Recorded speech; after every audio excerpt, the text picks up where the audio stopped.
Hello everyone, welcome back to the best place for the best takes. I'm Benjamin Cure. This is the Benjamin Cure Show. I hope you all enjoyed your weekend. I certainly did. Another round of March Madness action is in the books. We're down to our Final Four. My hometown Miami Hurricanes are in the mix. That was probably going to be my opening story if I'm being honest. I planned on opening up the show with that story, but the news that has hit the news wire this morning is just too important to save for later or to ignore. And of course, I'm talking about the biggest story in the NFL free agency period this year, and one which we believed didn't have a lot of action right now, but apparently has been moving quite quickly behind closed doors. Of course, I'm talking about Lamar Jackson, so let's jump right into it.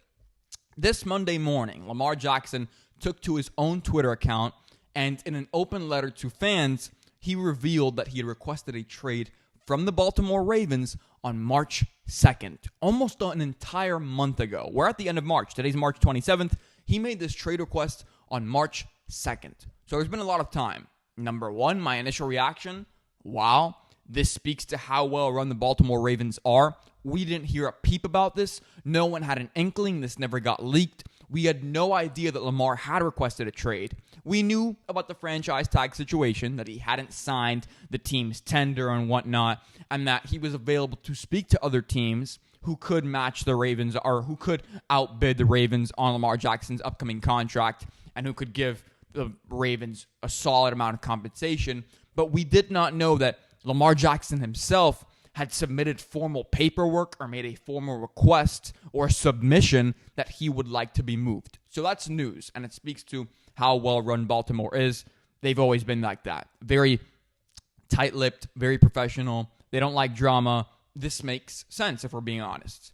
But this really shows how calculated Lamar Jackson is. And I don't mean that in a bad way. I think when we talk about someone as being calculated, we think of that as being something with a negative connotation. I mean quite the opposite. If anything, this speaks to the intelligence of athletes in 2023 and how I believe that athletes are starting to function and act like and do business like front office executives. And they're starting to do business like agents. They really are thinking beyond themselves and beyond the numbers. They know how to play this game, especially in 2023.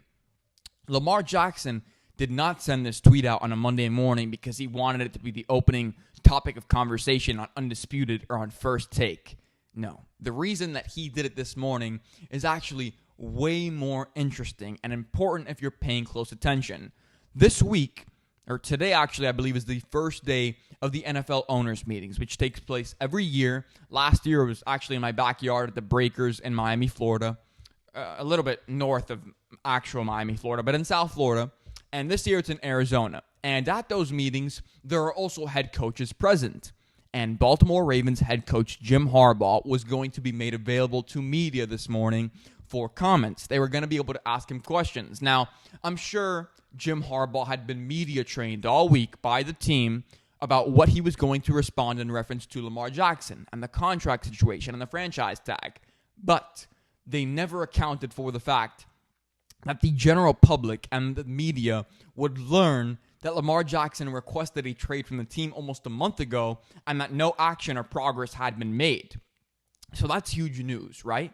I mean, Lamar Jackson is essentially putting Jim Harbaugh, his head coach, on the hot seat. And this kind of shows you, if you're a Baltimore fan, this might be upsetting, but the truth is, the way it feels like this morning is the Ravens and Lamar Jackson are two separate entities who are looking to accomplish different things. They're not working as a unit or as a team, which is unfortunate. You don't usually see that from the quarterback and the franchise in the year 2023, but that's the way this situation has panned out.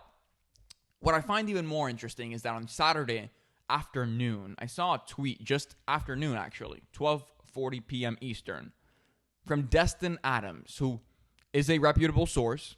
Sources tell me a Colts plane had an extended stay in Baltimore this week. No reason has been given for the visit at this time, but something to monitor going forward. Without even knowing this Lamar Jackson news, I was going to come on to this show this morning, and I was going to say, is Lamar Jackson going to be an Indianapolis Colt? That was going to be my headline for this segment. And Now knowing what we know, that Lamar Jackson requested a trade almost a month ago, I have, zero doubt in my mind. Jim Irsay is being aggressive here. Lamar Jackson may very well end up being an Indianapolis Colt and being their starting quarterback in 2023 because this just seems too obvious. And I know sometimes we say it's too good to be true, but this seems really clear to me. Destin Adams reports on Saturday afternoon that a Colts plane had been staying or making an extended stay in Baltimore this week, and there was no reason provided. And on Monday morning, we find out that Lamar Jackson had actually requested a formal trade from the team almost a month ago, meaning that he could have been speaking to other teams and that other teams could have been reaching out to the Baltimore Ravens with really zero tampering concerns. The writing is on the wall here. I think that Jim Irsay is going to go all in on Lamar Jackson. Why? Because Jim Irsay loves football. He loves winning, and he's had some bad luck the past couple of years. He had great luck with Peyton Manning. He had even better luck when Andrew Luck fell into his lap shortly thereafter. But the past couple of years, the Colts have experienced what it's like to play in a quarterback-centric league with a mediocre quarterback. And it's not fun, and it is not glorious, and it does not give you any true chance at winning the big games in 2023. You need a superstar quarterback at the helm in order to succeed in this league, because the league has become ever more quarterback-centric with all these different rules and penalties, the way the game is officiated, the way the game is played. It's the way the league is now. And I think Jim Irsay is really planning on going all in on Lamar Jackson, knowing we've got the 4th overall pick. It's going to be hard to move up to 3 because we have to match the offer that someone else would be willing to make to the Cardinals, someone who's going to try to move up from number 9 or number 10 or even beyond that spot. We'd have to match that amount of compensation just to move up one spot. Might as well take a look at this Lamar Jackson conversation and see what's going on there. And earlier in this offseason, I thought for sure, I made a list, 15 teams that would be willing to trade for Lamar Jackson if he became available. I don't know what happened, but clearly the interest just wasn't there. But this move by Lamar Jackson, where he is essentially acting as his own agent, he's telling the world, hey, I requested a trade. This feels like this morning it's starting to move. There is going to be progress made, and there is going to be a team that is going to pay Lamar Jackson, because I have thought about this for quite some time. Two things can be true. There are plenty of NFL GMs that are not going to give Lamar Jackson a fully guaranteed contract and would not be willing to meet whatever offer he is looking to sign.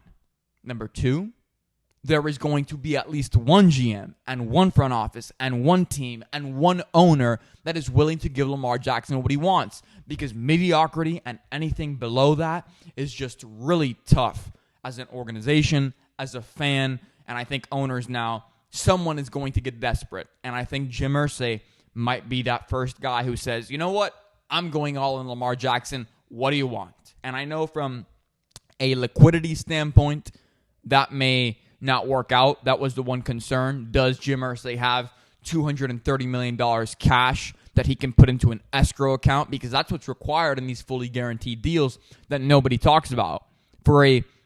Not a fully guaranteed deal, but when it comes to guaranteed money in the NFL, let's say a player signs for $200 million, $100 million of that being guaranteed. That $100 million that are fully guaranteed need to be sitting in an escrow account from the moment the deal is signed, and it can't be touched, meaning the owner has to essentially have that amount of money liquid to put into an account.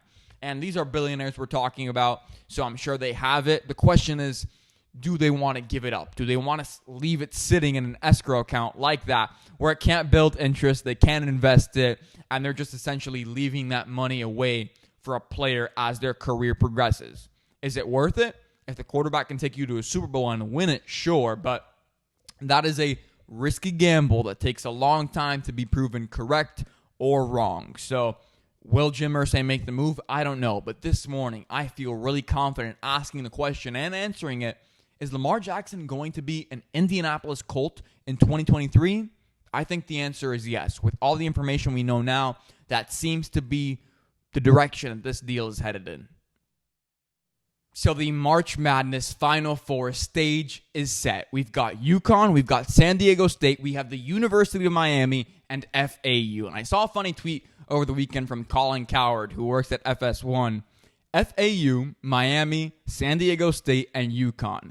Sounds like 3 schools a kid from Connecticut that likes to party, wants to attend, and then one his parents are making him attend. So that gave me a good chuckle when I read it. But point blank, UMiami is now a basketball school, and it should be considered as such moving forward because there are 3 key things that I look for in college basketball that can help me indicate, is this team the real deal? Can they be successful for a long time?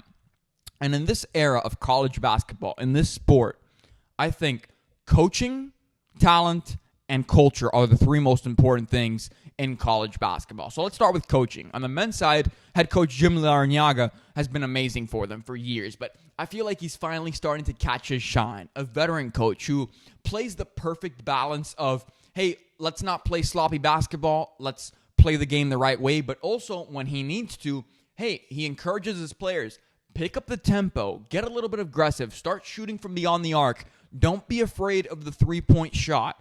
And you saw that balance during their comeback yesterday, which was just phenomenal. And I thought that was important. So on the coaching side, they've got it covered. The women's team, too, great coaching. Culture, finesse, flashy, all eyes on me. It's Miami, Florida. It's a big market. There's a lot going on. You have to be able to capture people's attention. And I feel like UMiami's culture, which was never a great fit, in my opinion, for college football, is an excellent fit, if not the best fit in all of college basketball for the sport and the league itself. When you look at the men's side, they play that way. And particularly, I think the best culture fit when it comes to UMiami and college basketball, it probably comes on the women's side. You know, the biggest story on the University of Miami's women's team has to be the Cavender twins, who transferred into UMiami from Fresno State. And it's no secret that both girls are beautiful and that they have a very high NIL evaluation and that they do a lot of things off the court that have built their brand, and good for them. But they've got a little bit of moxie to them. Not in this past game, but the game before that, when the women's team was playing Indiana, when Haley Cavender was at the free throw line and they were chanting and they were trying to get her off her game, and she scored that free throw and then she shushed the crowd and threw up the U.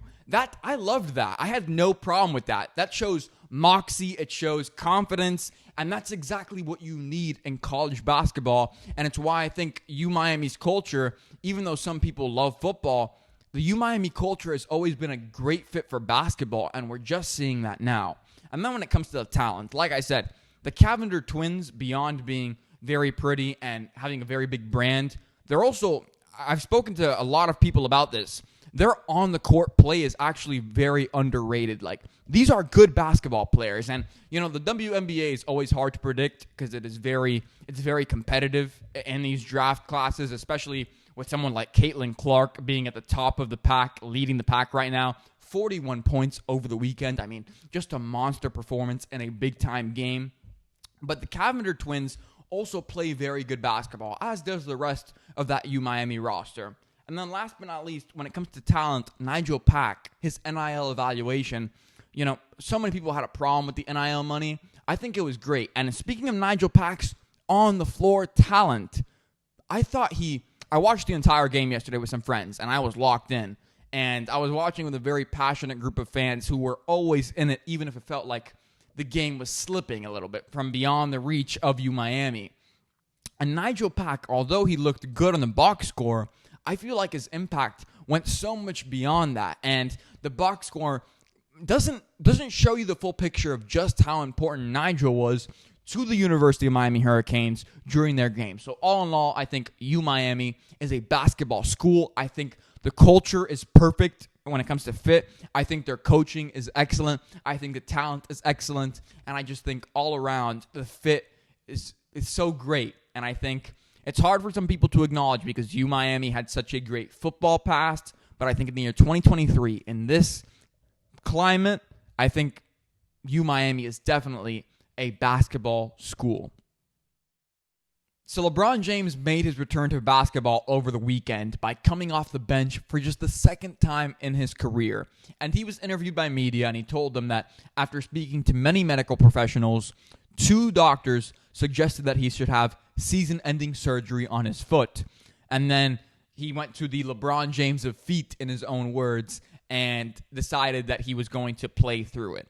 And so, obviously, the meme about him saying, I went to the LeBron James of feet, is the thing that's getting the big story and all the hoopla.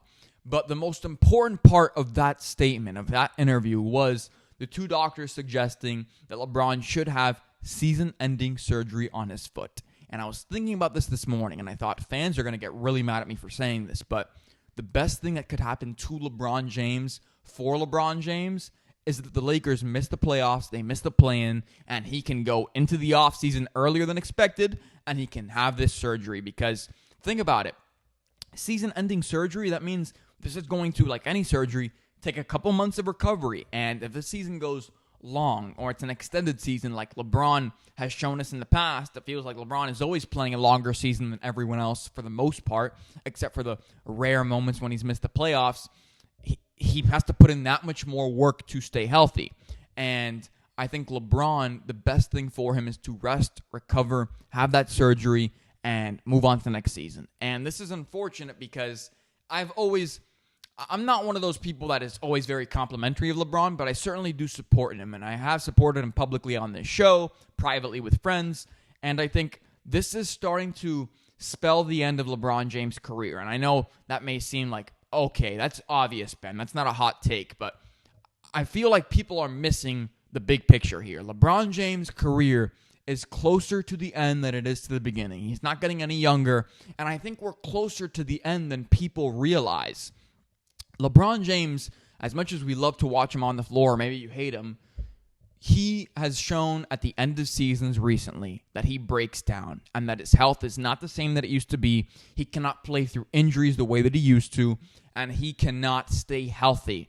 And he is not as great of an athlete as he used to be. He's still an excellent athlete. He's still one of the top 5 get-a-bucket guys in this league, but he's not what he once was. He can't go on these extended runs, and he is going to experience injuries during the season and at the end when it matters most. And we've seen this multiple seasons in a row. So I don't want to hear any back talk on that part of this argument. But LeBron he's talking about playing with his son. It feels like less and less every time those questions are brought up. He talks less and less about his hope of winning rings in the future and more about just getting to play with Bronny. And as we approach the end here, it's becoming really obvious. It's not as dramatic as other players, but the wheels are starting to fall off the wagon here. And LeBron James is getting older. He is not recovering nearly as effectively or quickly or as efficiently as he used to. And it's starting to seem like his basketball career is going to come to an end much quicker than we could have ever realized. And I hope people realize that, and I just hope they appreciate that, because LeBron James being told by 2 doctors that he should have had season-ending surgery on his foot, electing not to, it shows you, first of all, his character, but it also shows you, more importantly, look, there are medical professionals who believe that as great of an athlete as LeBron James is, he should undergo this operation. It shows you that LeBron James is not what he once was, and that the end is drawing very near. And I know we don't like to think of it like that, but coming off the bench for the second time in his career, 30 minutes, 19 points. Sure, solid performance. Better than we'd expect from most people, but not from LeBron James. And the signs are there, and it just feels like it's coming to an end, and I want people to be prepared for it. That's the only reason I'm talking about this. I was a little bit blindsided by Brady's retirement. I genuinely did not think that last game was going to be the end, but it was. And I feel like we're getting to an era where, in a day and age where LeBron James is going to call it quits. And we'll know in advance, but it's going to feel really abrupt. And people are going to want to hold on to something that simply no longer exists, is no longer there. And I just hope people can appreciate what's left instead of constantly being so critical of LeBron and what he doesn't have and the awards that he didn't win and the rings that he did not win. So I just hope we recognize that, because it really does feel like LeBron James' career, like I said, it's closer to the end than we could ever imagine. So over the past couple weeks, the DeAndre Hopkins being traded narrative and the story itself seems like there's some movement there, seems like there's some progress, especially because Pac-Man Jones, who is good friends with DeAndre Hopkins, who was a former NFL corner, who has been on the Pat McAfee show for the last couple weeks, he's been, talking about this deal very openly.